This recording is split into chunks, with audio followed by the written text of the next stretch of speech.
This is a guy who liked to call himself the Great Beast 666. What his wish was, that was never fulfilled, was to be another Christ.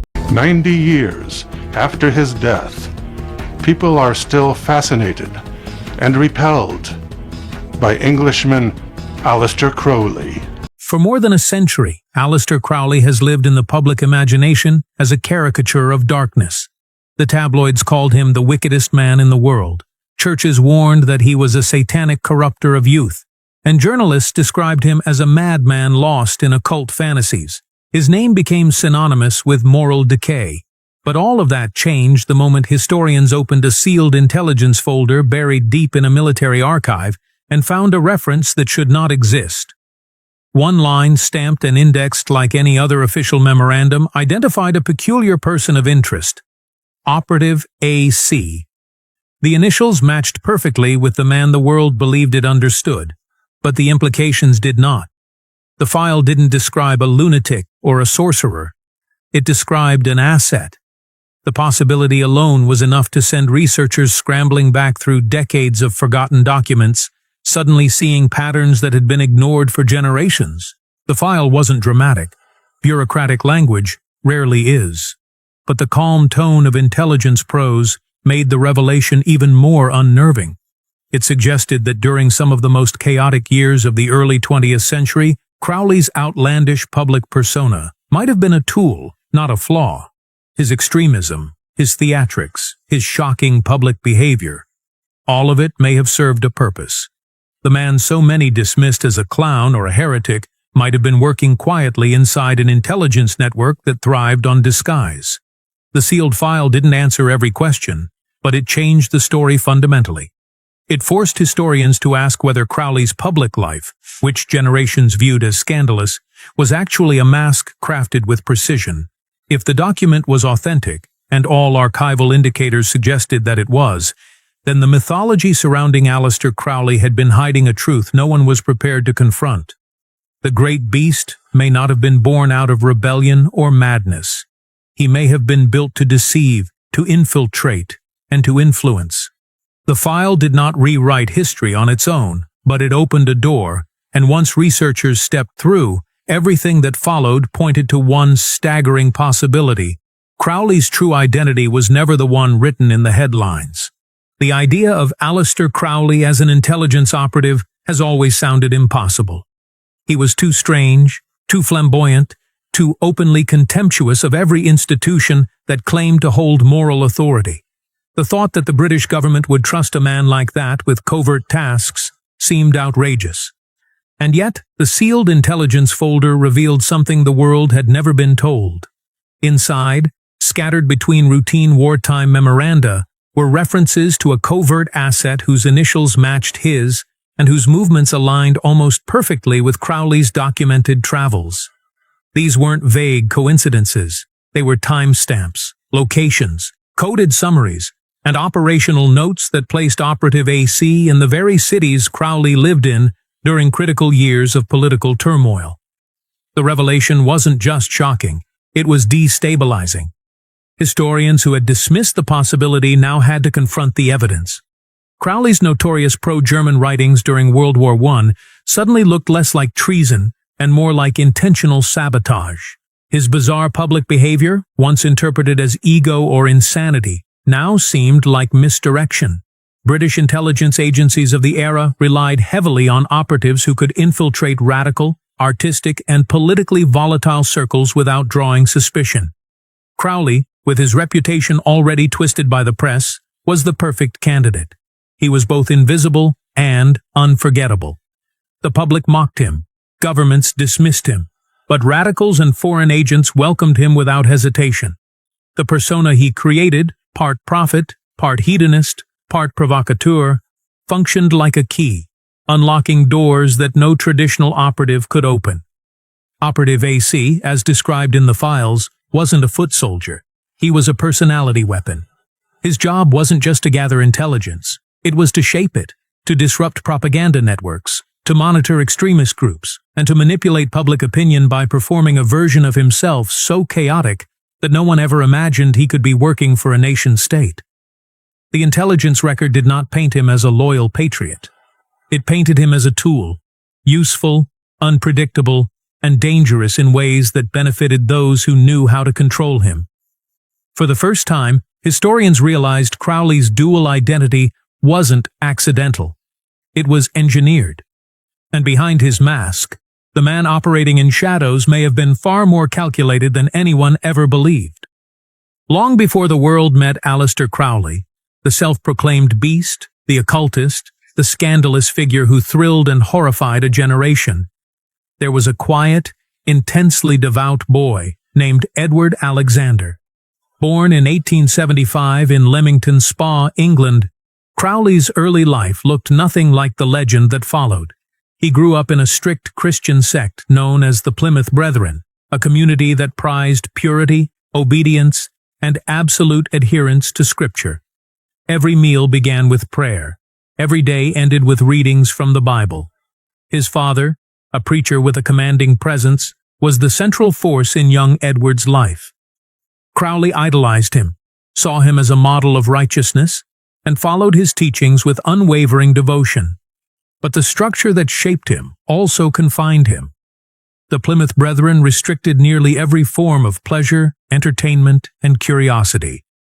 Anything that hinted at independence was treated as sin. Within that severe environment, Edward's personality began to fracture. He was bright, imaginative, and restless, drawn to questions his upbringing refused to entertain. When his father died in 1887, the spiritual world that had defined him collapsed. His grief collided with the rigid doctrines he'd been forced to follow, and something inside him broke open. Doubt poured into a space where certainty once lived. His mother, overwhelmed by his rebellion, called him the beast, drawing from the book of Revelation as a punishment. Instead of rejecting the insult, Edward absorbed it. The label that meant to shame him became the foundation of a new identity. The great beast was born the moment he realized he could control the image others used to condemn him. Crowley's teenage years were marked by reinvention. He rejected the faith of his childhood piece by piece. He tested boundaries. He experimented with personas. He learned with alarming speed how to manipulate the expectations of others. What his mother intended as a warning became his first mask, a symbol he could wield to provoke or conceal as needed. That transformation, the shedding of Edward and the construction of Aleister, was not just a rebellion against his upbringing. It was the first demonstration of a gift that would define his entire life, the ability to reshape perception. Historians now believe this early psychological shift laid the groundwork for the double identity he later weaponized in adulthood. The mask wasn't created for the occult. It began as a survival mechanism, then evolved into a strategy. And in time, it became the perfect cover for secrets the world wouldn't discover until decades after his death. When Edward Alexander Crowley reinvented himself as Aleister Crowley, it wasn't a spontaneous transformation. It was a calculated shedding of one identity and the construction of another, built with the precision of someone who understood exactly how powerful perception could be. After his father's death, his world spiraled into conflict. The doctrines that once provided structure now felt suffocating. His questioning nature clashed violently with the rigid expectations of the Plymouth Brethren. His mother's condemnation, calling him the beast, deepened the divide. Yet instead of shrinking from the insult, he claimed it. This moment didn't create the infamous occultist. It created a strategist. Crowley learned that identity wasn't something you inherited. It was something you designed. By the time he reached Cambridge, he was already practicing controlled rebellion. He tested how far he could push boundaries without losing social access. He discovered that outrage drew attention. Shock generated intrigue. Scandal created mystery. And mystery gave him power. The more people whispered about him, the easier it became for him to shape how he wanted to be seen. He took pleasure in contradicting expectations. One moment he was a brilliant student of literature and philosophy. The next, he was performing elaborate rituals designed to provoke scandal in a society obsessed with propriety. His actions weren't random. They were rehearsals. Experiments in identity manipulation. The name Aleister Crowley itself was chosen with deliberate care. It sounded ancient, esoteric, and theatrical, something that belonged to myth rather than the polite world he came from. He wanted a name that separated him from his past and declared that he belonged to something larger, stranger, and more commanding. That new name gave him permission to explore roles that Edward Alexander could never have played. The sorcerer, the poet, the wanderer, the heretic. Each persona expanded his reach and allowed him to move between social groups with an ease that baffled observers. Historians now view this early phase of Crowley's life not as adolescent rebellion, but as the training ground for his eventual double identity. He learned how tightly narrative controlled perception, and how little truth mattered if people believed the performance. The beast was not merely an image he embraced, it was his first tool, a mask he could wield to move invisibly through worlds that were never meant to overlap. For decades, the idea that Aleister Crowley had any connection to British intelligence was dismissed as fantasy. Researchers believed he invented the rumors to inflate his own legend. But archival discoveries from the United States and Britain have revealed a very different picture, one that confirms Crowley was far more involved in covert operations than any historian had dared to suggest. In one of the most startling revelations, American military intelligence records explicitly referenced a British agent operating in New York under the initials AC, confirming he was engaged in official tasks with the approval of the British consulate. The timeline, locations, and activities aligned so closely with Crowley's movements that the conclusion became unavoidable. The British response was even more telling. MI5 eventually acknowledged that it once held files documenting Crowley's wartime activities, but those files had been destroyed. No explanation was given, no reason recorded. Their disappearance did not erase the traces left behind in other archives. Instead, it highlighted the sensitivity surrounding Crowley's role. Intelligence agencies do not destroy files for trivial reasons. They destroy files to protect reputations, conceal operations, or eliminate links that could embarrass institutions decades later.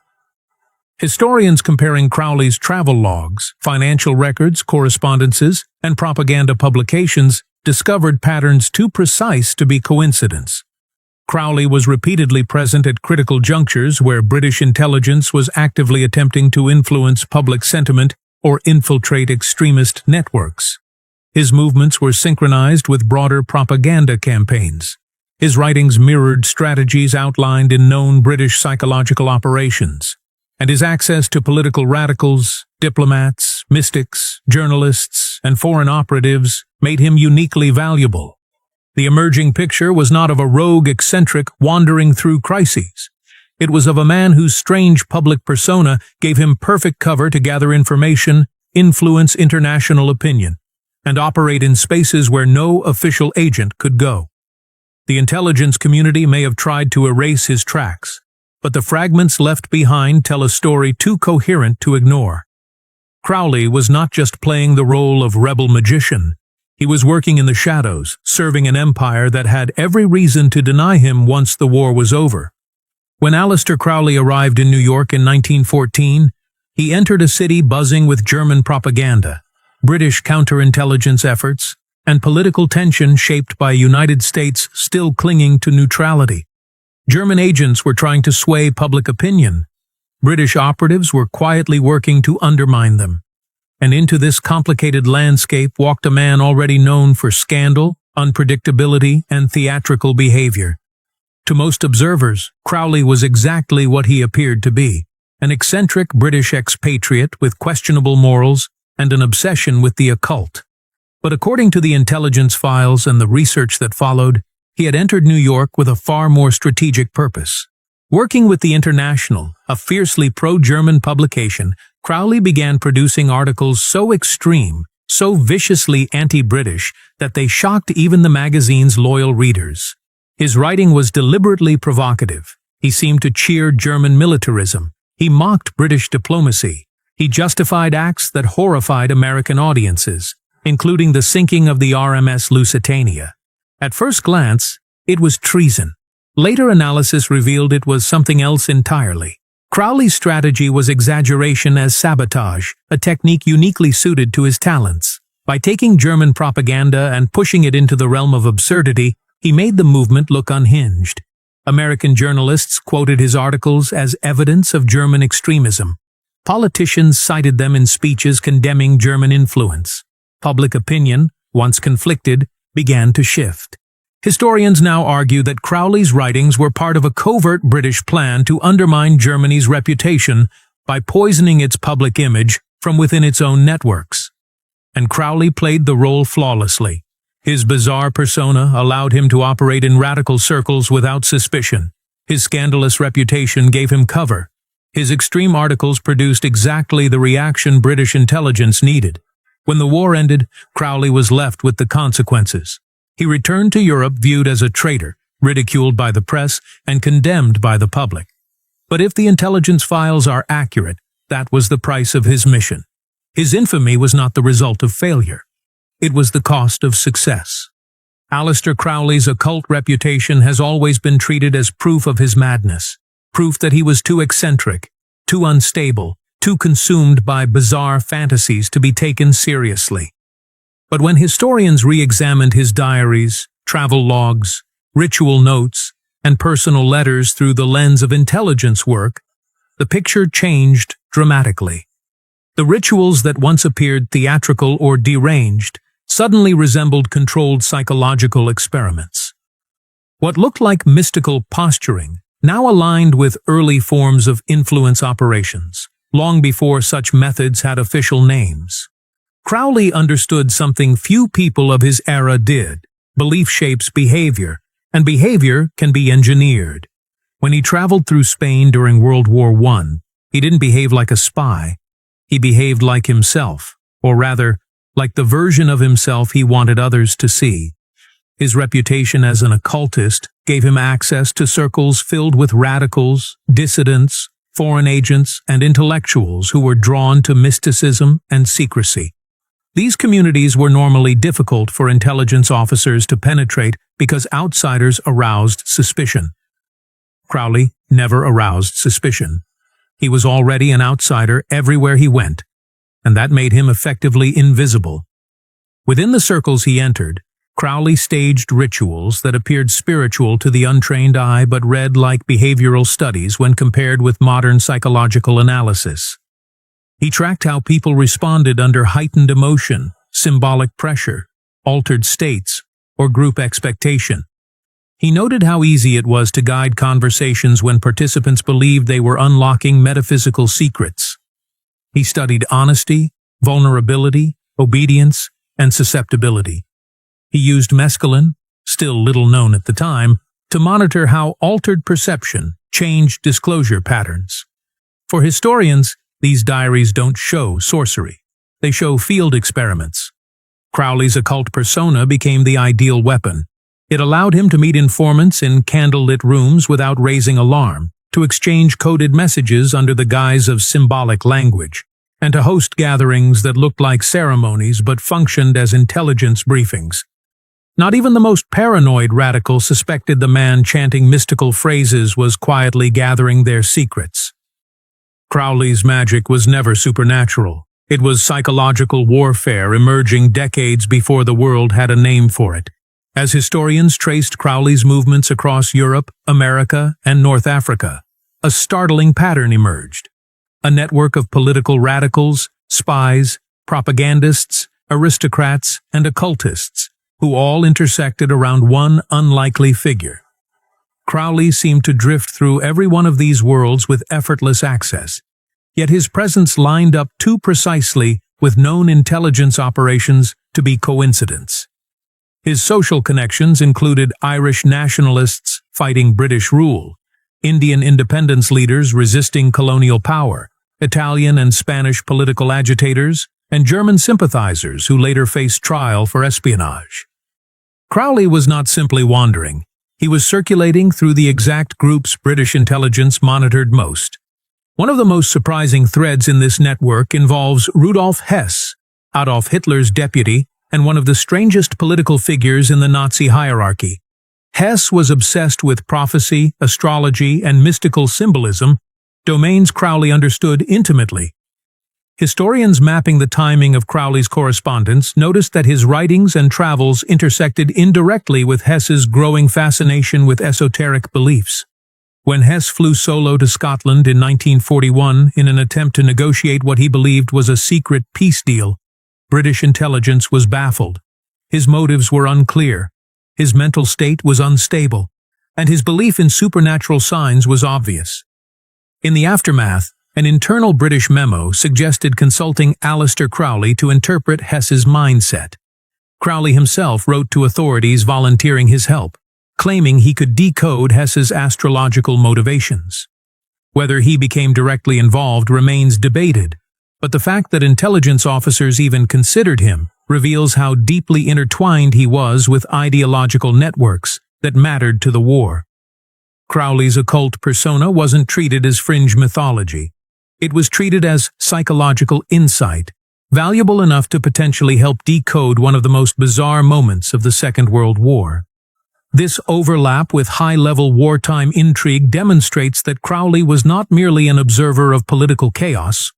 He was embedded within it, operating just close enough to influence events yet distant enough to remain deniable. His shadow network mirrored the architecture of early intelligence work, fluid, hidden, and built on relationships forged in places where spies rarely dared to go. The man the world dismissed as a lunatic was moving at the edges of history's darkest corridors. When Aleister Crowley died in 1947, his reputation was in ruins. He was bankrupt, isolated, and publicly dismissed as a dangerous eccentric.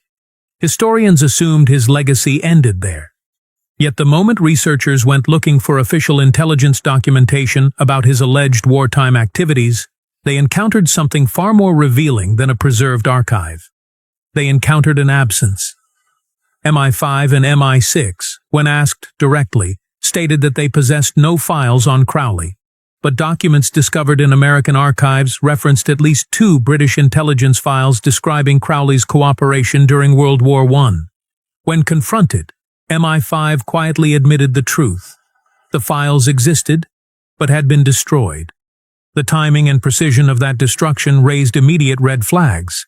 Intelligence agencies do not casually erase wartime files, especially files concerning controversial figures whose activities intersected with propaganda, espionage, and covert operations. These files vanish only when they pose political risk or contain sensitive information that could destabilize historical narratives.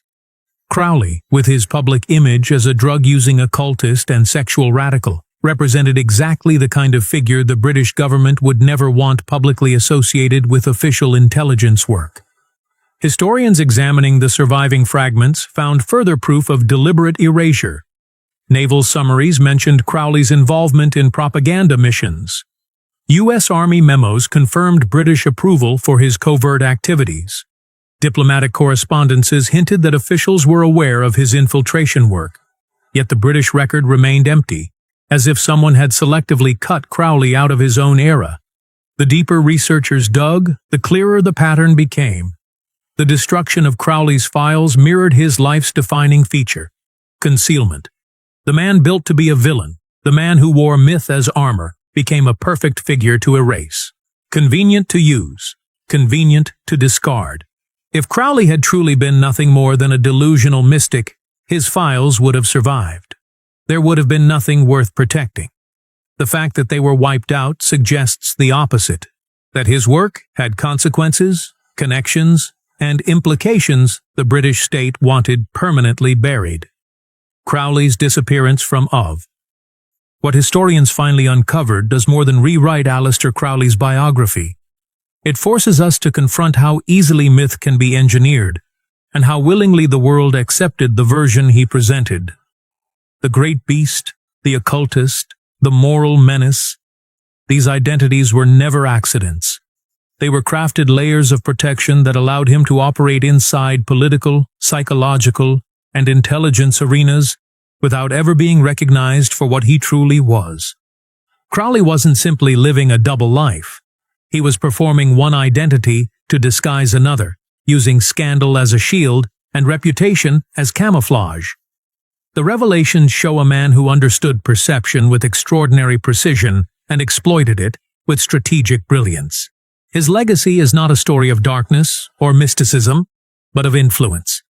He proved that the loudest persona often hides the quietest truth, and that the most unbelievable disguise is the one everyone already accepts.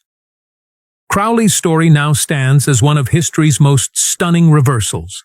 The monster was a mask, the myth a distraction, and the truth buried in archives that were never meant to be opened. If one man could hide so much behind legend, we're left wondering who else history has misunderstood entirely.